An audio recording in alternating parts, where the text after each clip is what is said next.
Welcome everyone. I'm very glad that you could join us today. My name is Paula Newcomb and I'm the Northeast Regional Coordinator of the Indiana State Library's Professional Development Office.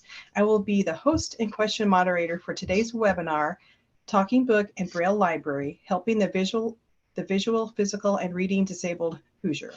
If you have questions during the webinar, feel free to put them in the chat and we will get to them at the end of the webinar.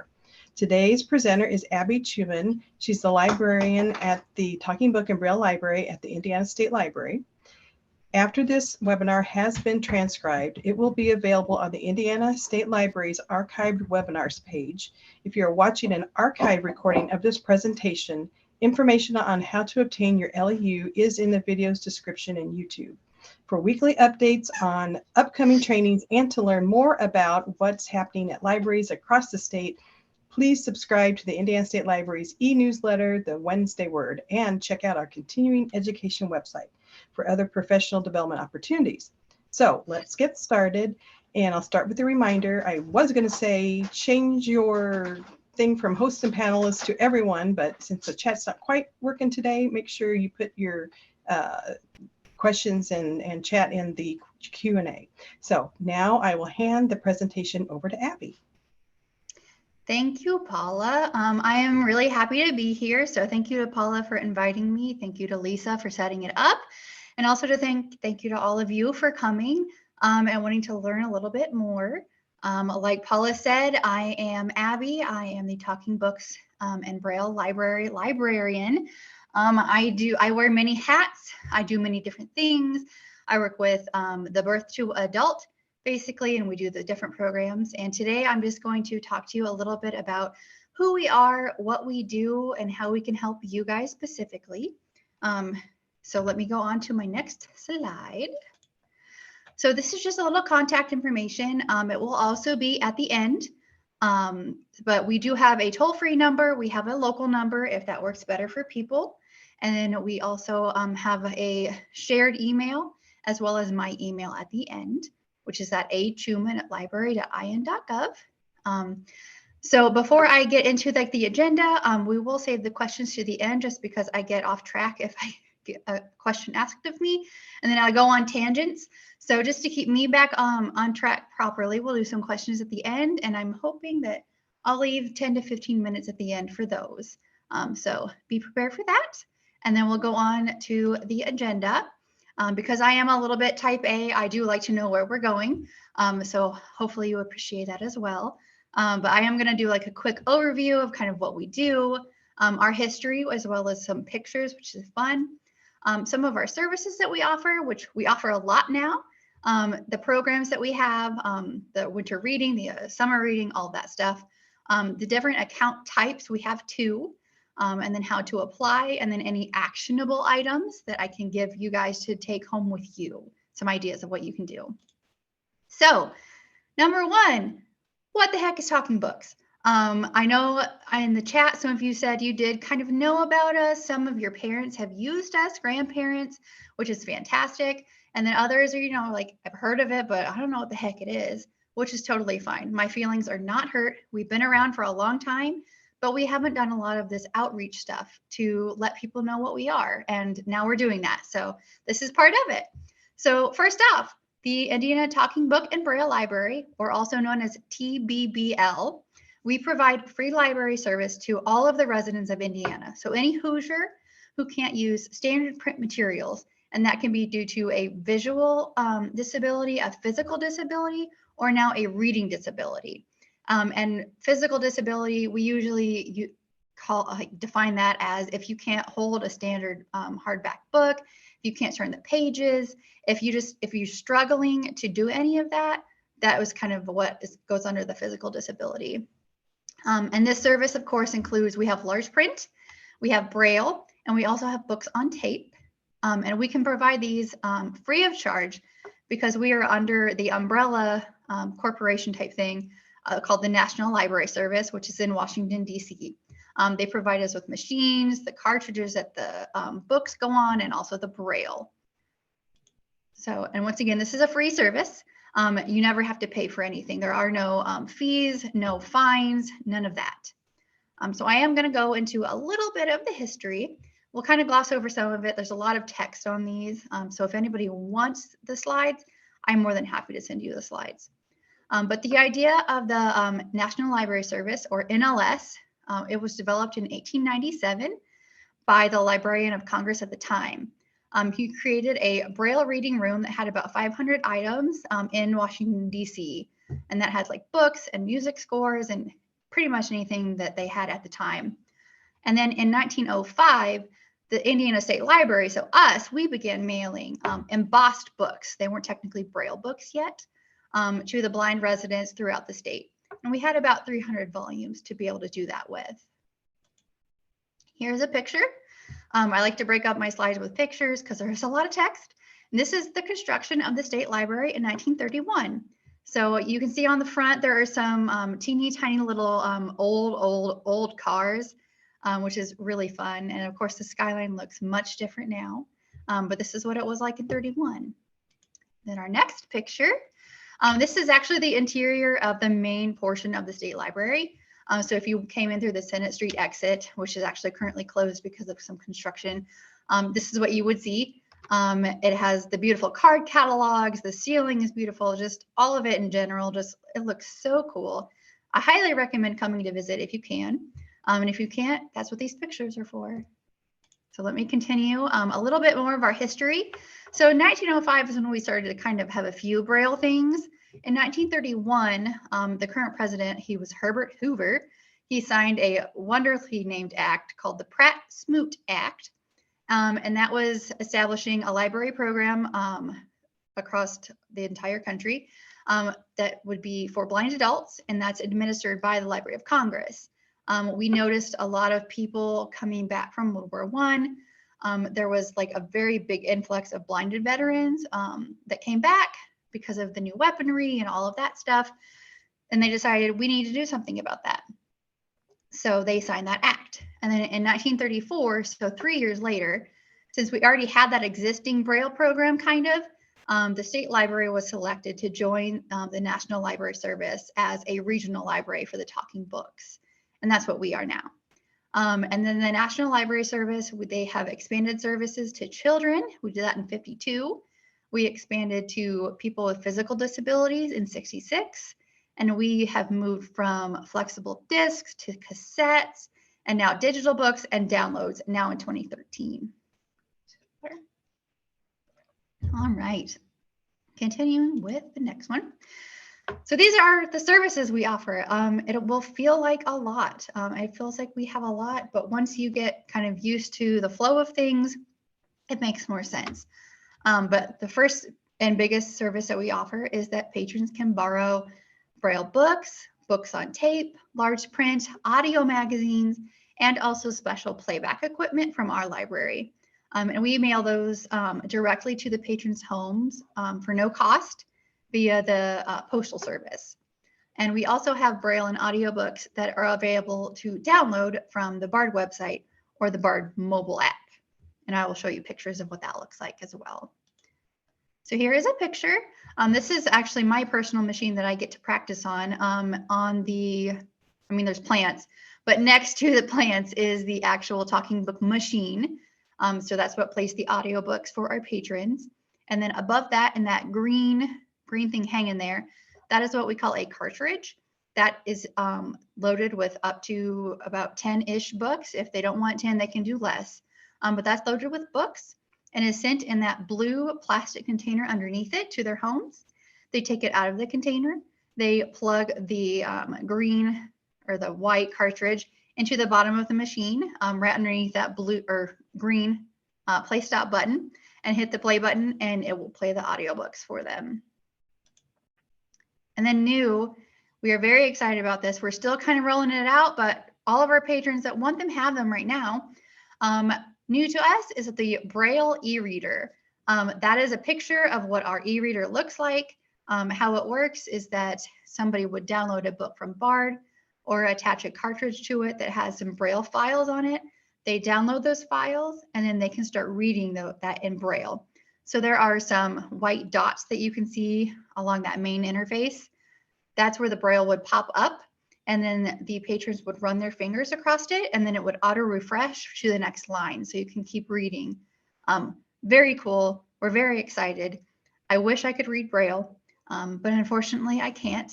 But if you want to see how it works, you can Google just the Zoomax NLS Braille e-reader, and there will be videos on YouTube of what that looks like. It's a very nice new thing that we have. I like to equate it as basically a Kindle for Braille e-reader or for Braille readers, because it's very portable and they can take it with them on vacation and read at the beach if they wanted to, or anything like that. So the next one, some more services. This is kind of going along with what we were talking about earlier, just like that we give you guys books. This is a kind of a little overview of our holdings. It's not accurate. There are much more than these now, but we definitely have over 120,000 digital audiobook titles, 23,000 Braille book titles, all in our basement, 18,000 that can be Braille titles that can be downloaded through Bard, and more than 18,000 large print titles now. And we also house those in-house as well. So our next picture is, it's a couple years old, but this is a picture of the of our new large print. Contrary to some belief, maybe some people don't think that we get new large print, because we do have a lot of the old large print because we don't really get rid of anything unless it breaks. But we do get new large print. Every couple of months, I put in an order with Thorndike and Centerpoint, and we do get new large print every couple of months. We used to get 2 copies when it was cheaper, but I'm sure you guys know with inflation how expensive large print is getting. Like if I want to buy a paperback, it's still $40 when it used to be 20 or maybe pushing 30. So now we get 1 copy of every book, but we still are getting new large print. And here is a picture of our large print shelves. So we have many ranges of basically picture after picture that looks just like this of all of our large prints. So we have some going back to the 50s, and we have some from today. In our next picture, this is a teeny tiny infinitesimal sliver of how much Braille we have.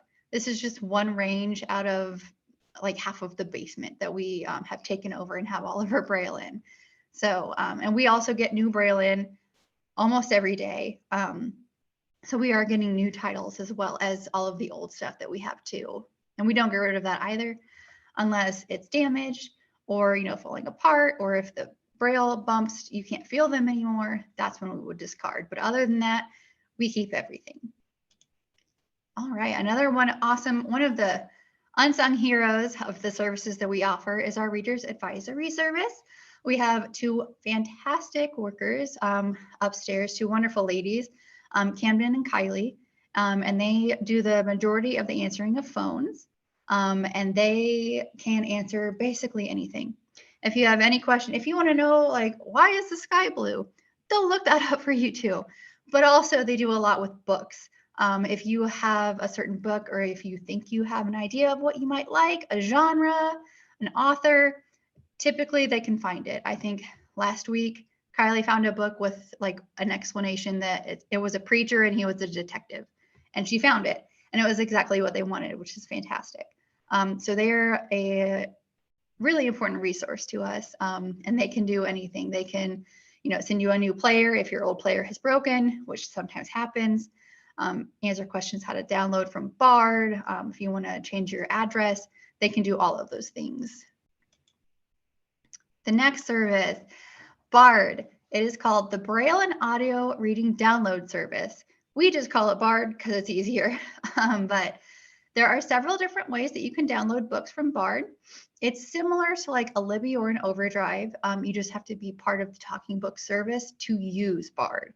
It's not just that you can have a public library card and sign up with it. You have to be a part of us. And how you can do that, you can download from your computer. You need to, have an email address, of course, and that's for either way to download. Internet connection, kind of a basic knowledge of how to download items from the internet, how to unzip files and transfer them to a flash drive. Unfortunately, because of copyright issues, we can't play them through the computer, but you can download them onto a flash drive, plug the flash drive into your player, and listen to them that way.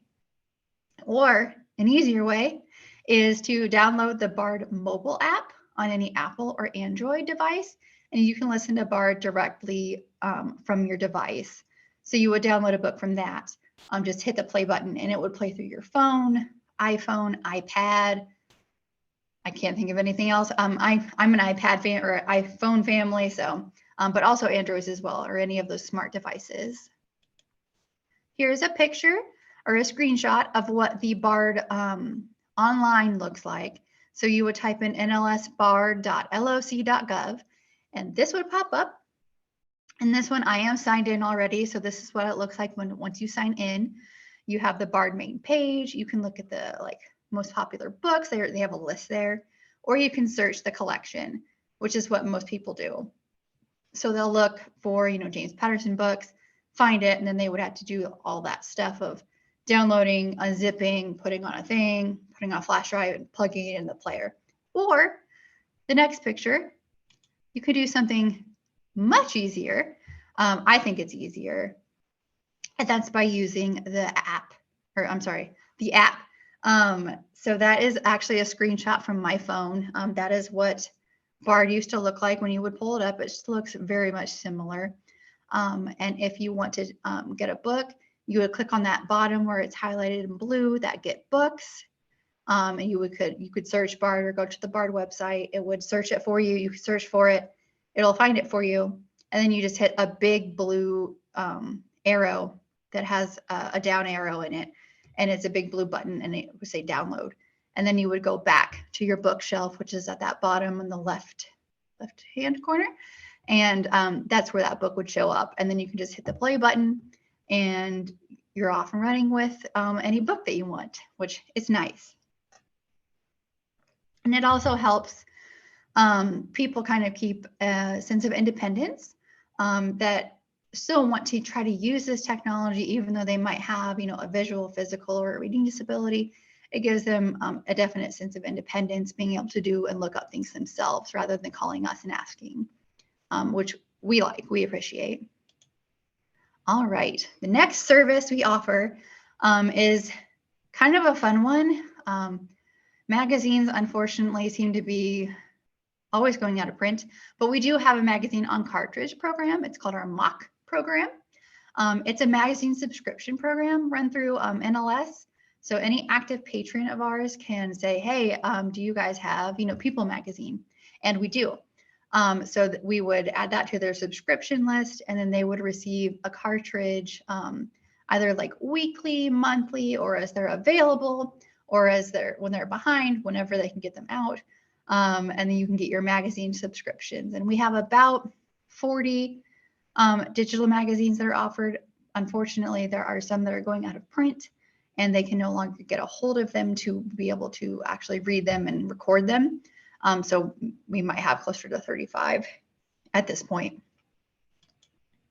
Here is a picture, like all the pictures, but this is cartridges being loaded with audiobooks. So in the morning when you walk down to the basement and you look at the machine will say, you have 280 duplication on demands, basically is what they're called. And those are essentially just books being waited to be downloaded and sent to the patrons that wanted them. So we have a machine that it's called the toaster, because if you flipped it on its side, it would say you're popping them up. But we load up to 20 cartridges per time. And then as you pull them out, it prints cards for the people that it's going to. And then we just package them up and then we send them out. And then the next picture is actually what a typical day of outgoing mail looks like. So we have the big boxes on the right-hand side that are tan. Those are actually machines being sent out to people. On the very left-hand side, you can see a little black box peeking over the side. That is what our Braille goes in. And then in the middle, all of those blue containers are the duplication on demands, or the cartridges that have the books in them. And those get sent out every day. And we get mail back. every day. Sometimes 1, sometimes 2, sometimes 3 tubs. It just depends on the day. All right, some other services we offer. I know it's a lot of text. I'm sorry, guys. So I'll just kind of briefly touch on each one. We have a youth services. Every summer we do a summer reading program. This year it is different. We are now doing all ages. So it is birth through adult. If you're signed up with us, you can sign up to be a summer reader. We have Indiana Insights. It's a newsletter that we put out 3 or 4 times a year. It gives updates to patrons about new services, any changes, really cool like events of interest, and also book recommendations. I think this time we're doing gardening or maybe the golden years of Hollywood. I can't remember, but it should be fun. And we also have Indiana Voices, an awesome program, which is a local recording program for books of interest for Indiana residents. So if it's like a Hoosier author, or if it takes place in Indiana, our volunteer coordinator and the person that does all that will try to get that recorded. So we have like a narrating studio, which is very cool. I do bi-monthly book talks that are uploaded to YouTube. These typically focus on popular book club questions and book club books. And what I do is I'll make a slideshow, I read the book, and then I record my Zoom of me just talking about the book and asking questions. And then you can go on later if you want to in like your own book club setting and answer the questions or read and listen about it. We try to do in-person book clubs. They just didn't get off the ground. I couldn't figure it out. So maybe I'll go back at some point and try to do that. But for now, they're just book talks. New as of last year, technically, we had winter reading for adults. That ran November through January, and they filled out a bingo sheet. And if they read a bingo of different genres, they would get a prize. And then if they blacked out the bingo board, they would get an even better prize. And that seemed to work pretty well. I think patrons really enjoyed it.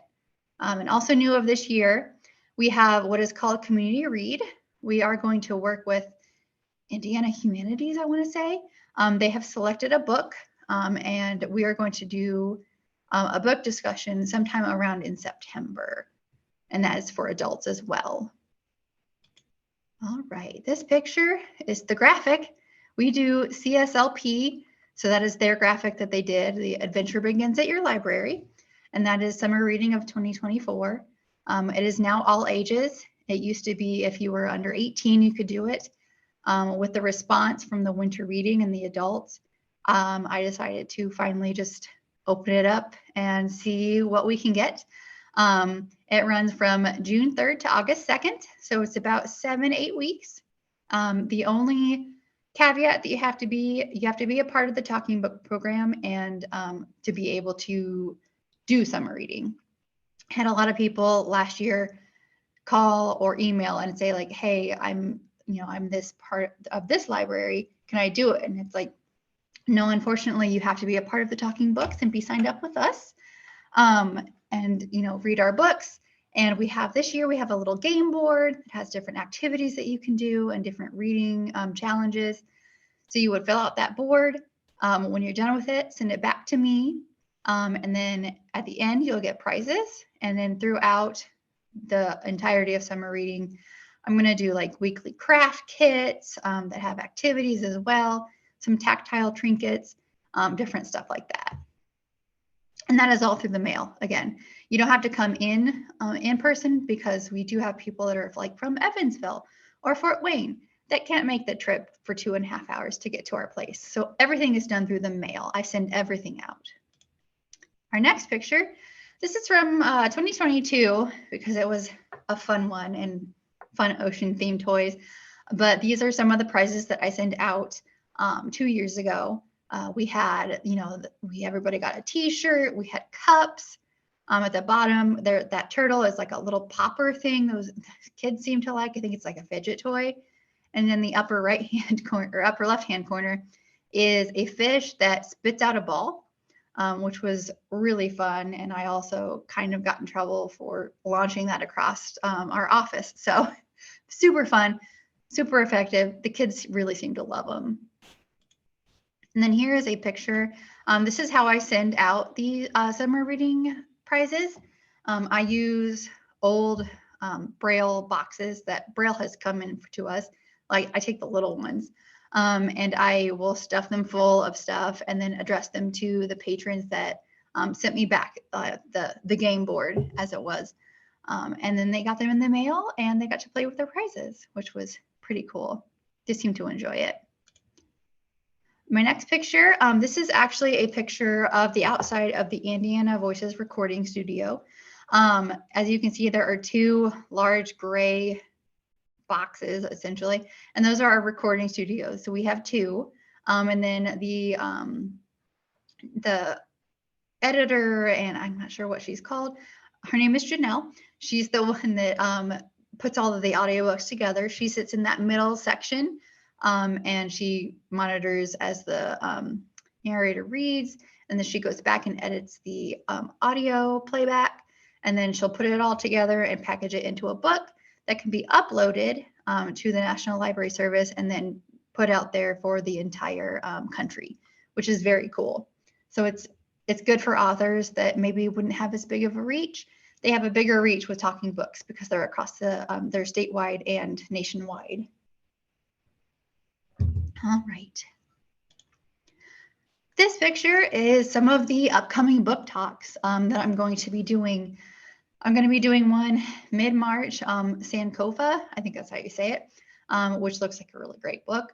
I do them every 2 months. So I'll do like a Jodi Picoult book in May. We'll do Colson and Whitehead in July. And then Magnolia Palace, I'm sorry, in September. And I just pick them. I picked the books based off of what's popular at the time and also what books do we have in our collection that also matches up with the popular books, because if we don't have them in our collection, there's no reason for me to talk about them because our book talk or our talking books patrons wouldn't be able to read them if we didn't have them. So that's what I typically do. I typically will make a little PowerPoint that kind of talks about the author, talks about the book, kind of the synopsis of that. And then I go into discussion questions after that patrons, if they want to get together, like if they have a group that meets together and reads, they can read this and then they could watch the video if they wanted to kind of answer some questions that maybe they didn't think about. Whoa, I went too far. For some reason, oh, there we go. It hated slide 29. I don't know why. But this is just a picture of what our outreach table typically looks like. We do a lot more outreach now. We try to.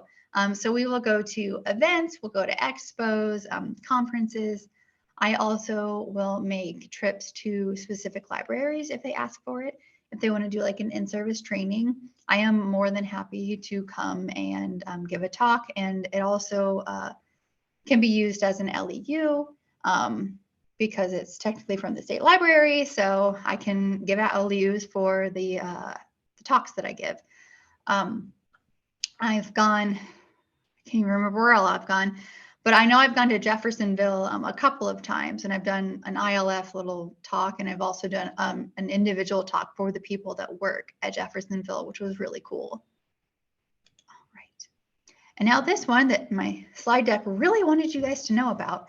It's about the types of accounts. So all of that other previous stuff was services we do, which feels like a lot. Sometimes it does feel like a lot. Sometimes it feels like not enough.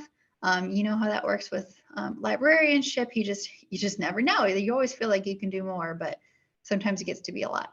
But these are the types of accounts. So now we're finally getting into, how do you sign up? What are they? What can we do? So we do have an individual account those are the materials that are sent directly to the patron's home. They can choose what materials they want, large print, audio, or Braille, or a combination of all of them. We don't mind. If you want to try your hand at Braille, we'll try and send you a Braille book. And they can also sign up for a BARD account.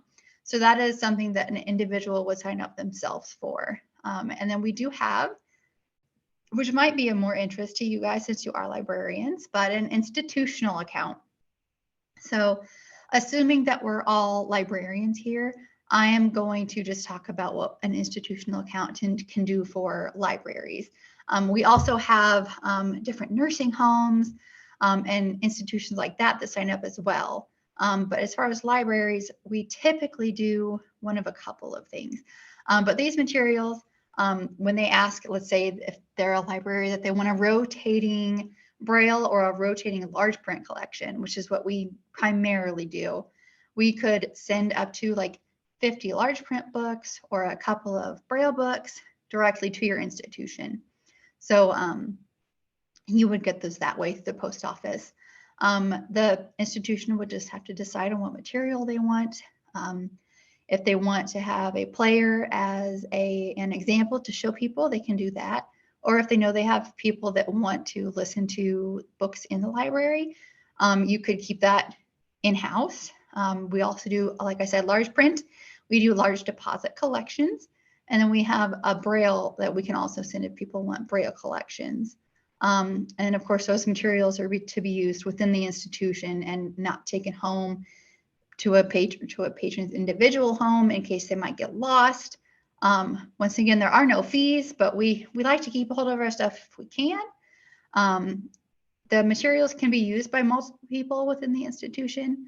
I know I said that materials are to be used within the institution, except for like the large print and Braille, because you would be checking those out on patrons' accounts, if that makes sense. And let me see where I am. Materials to be used by also people, of course.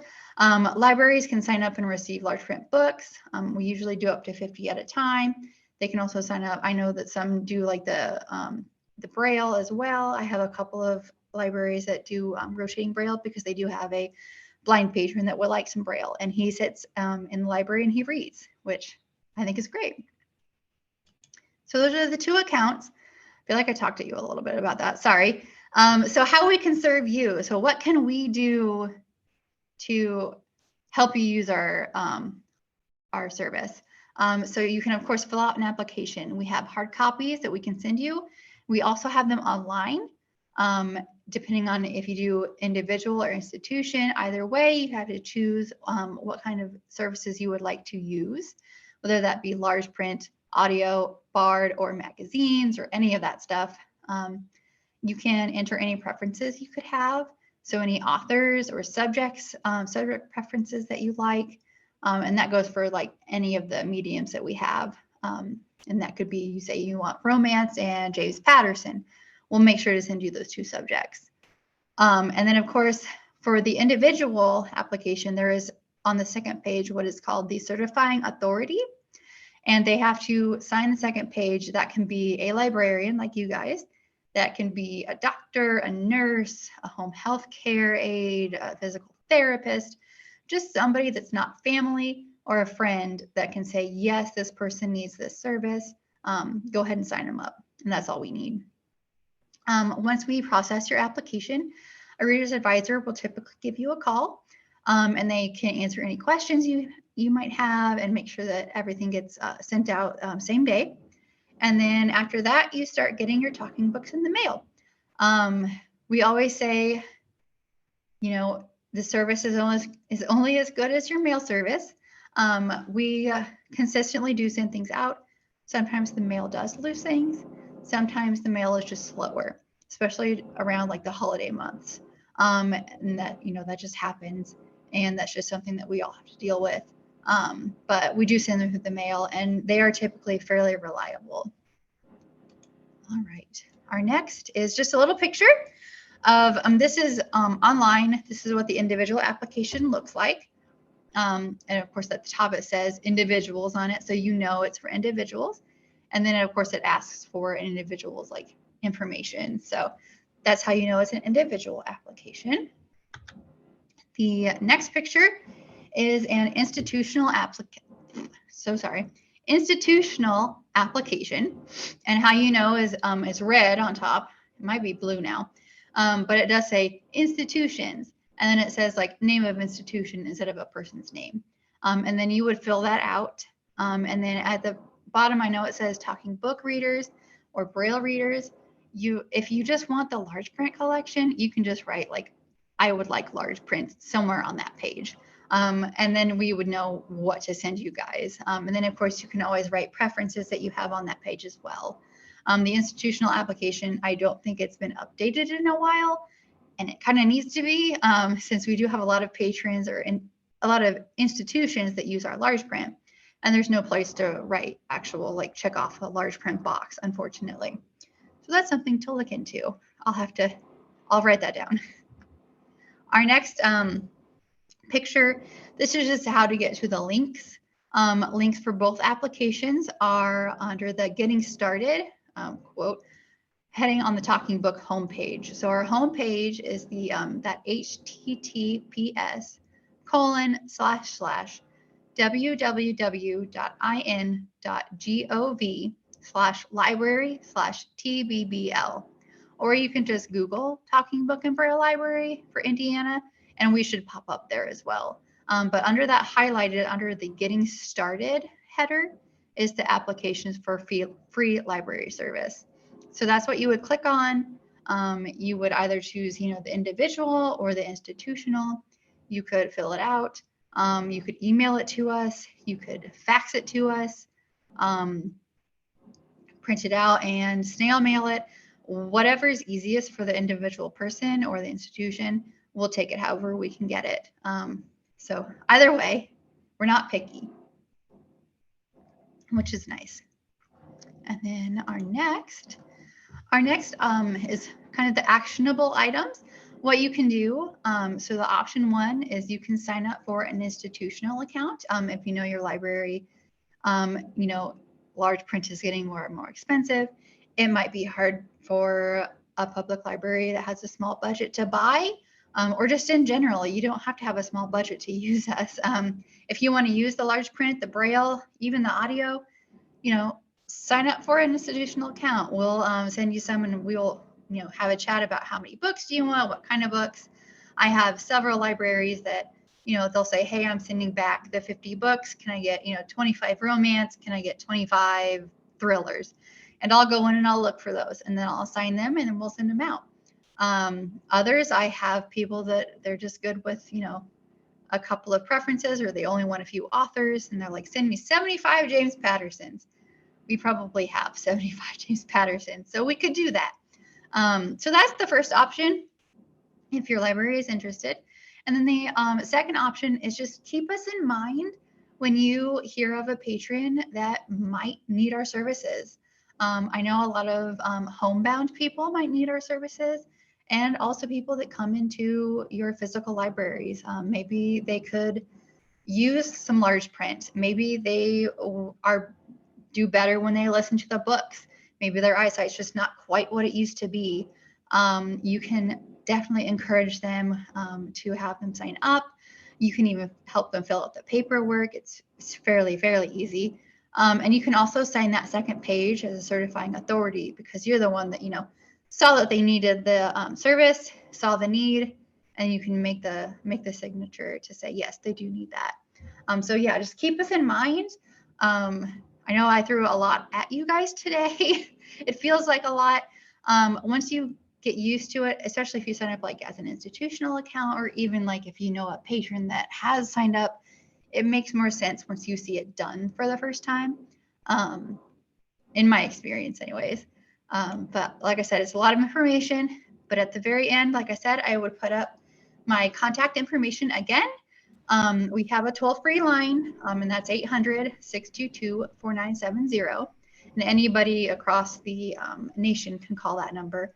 Our local number is 317-232-3684. And then mostly just Indiana residents call that.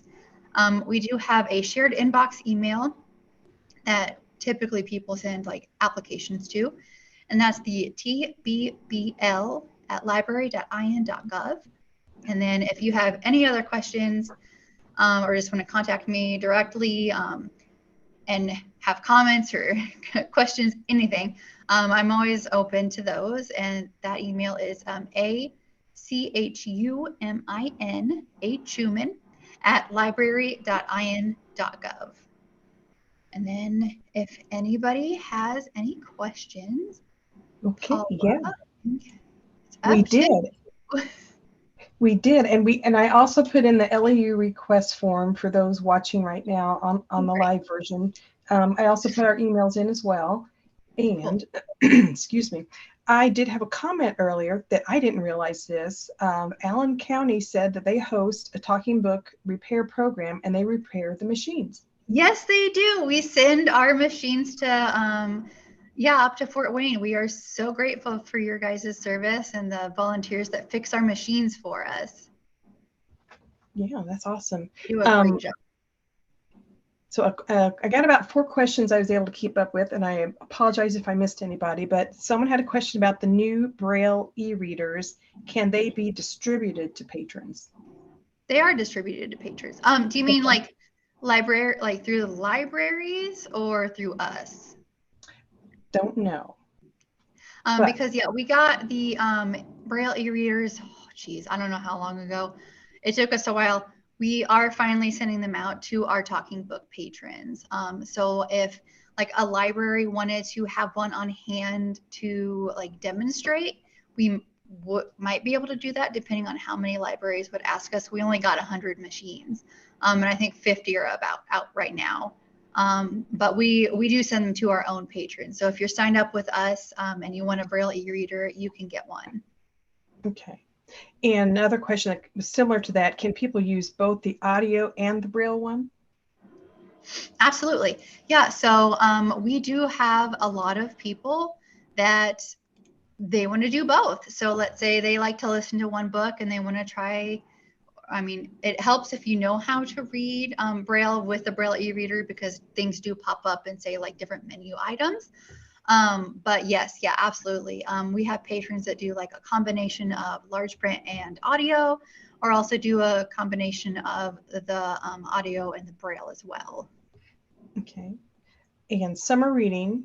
So can patrons sign up for the program and also the summer reading at the same time? Mm-hmm.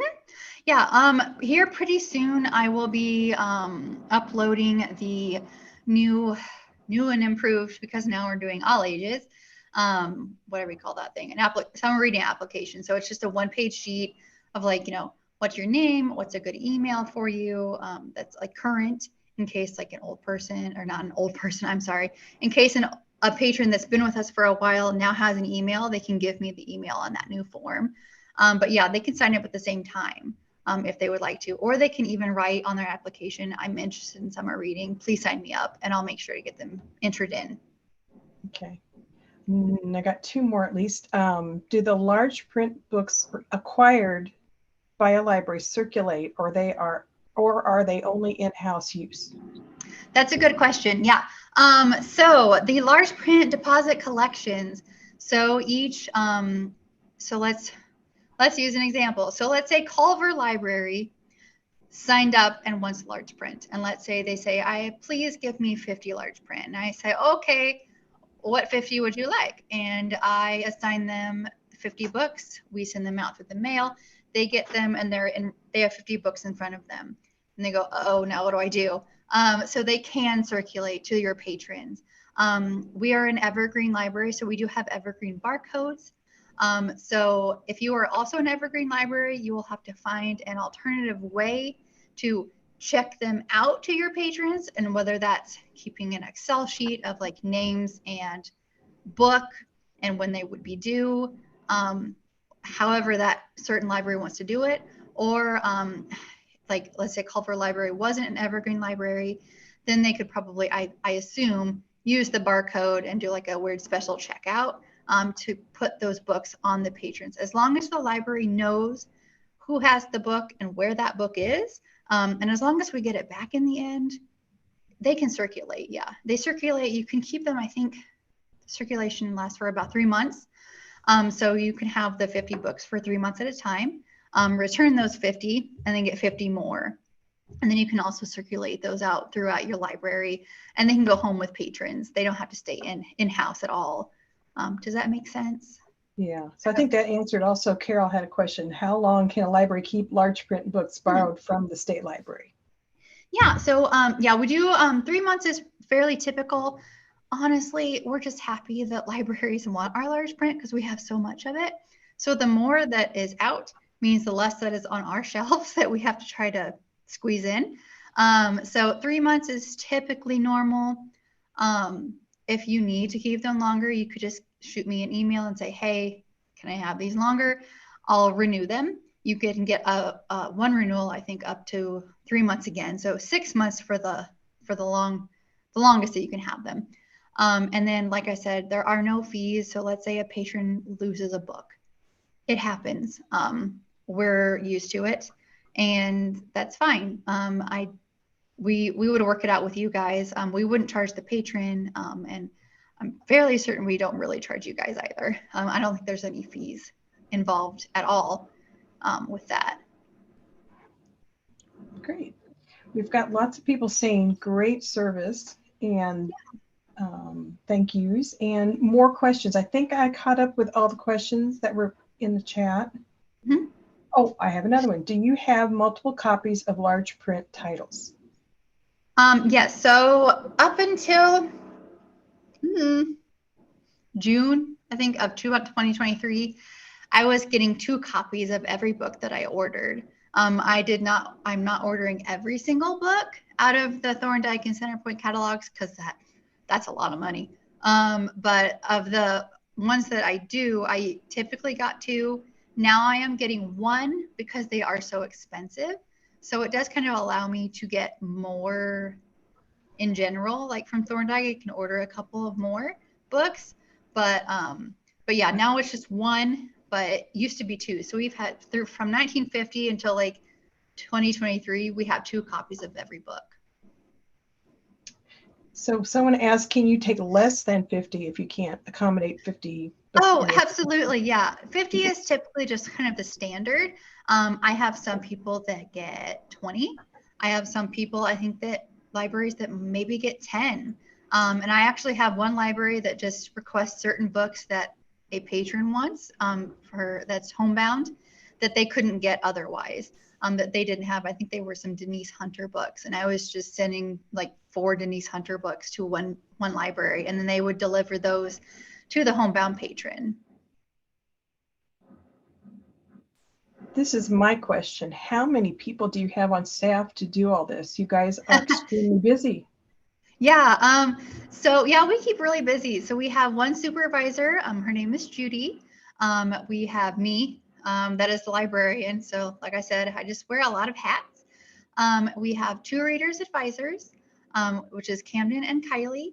And then we have Janelle, who does the Indiana Voices, and she also helps in the basement. And then we have 2 basement workers that do all of the duplicating, all of the large print polling, all of the Braille and the machines. They do the lion's share, that's for sure. Yeah, so you have a big cavernous place with tons of the books back down in the basement, right? Yes, it's fun. I mean, it's kind of creepy if the lights are all out in the Braille room, but we have like half of the state library basement, I feel like, if not almost all of it at this point. It is extensive. So if anybody ever wants to come for a visit, let me know. I'll come show you our creepy Braille room. It's super fun. I didn't think about that. I was telling people I've got the tour that I'm doing with Suzanne in June 26th. Yeah. I'm doing the state library with my gimbal. It did work in the elevator, but I don't know if it'd work way in the basement with the signal. So maybe I won't make it down. It's hit and miss. It's kind of spotty. Like I take my phone down to the Braille room, but it doesn't always do what it's supposed to do. Yeah. Well, let me go ahead and put this in one more time, just in case. Our LEU form and also our emails. So I want to say thank you so much, Abby, and thanks for everyone being here today. And as a reminder, if you are watching an archived recording of this presentation, information on how to obtain your LEU is in the video's description on YouTube.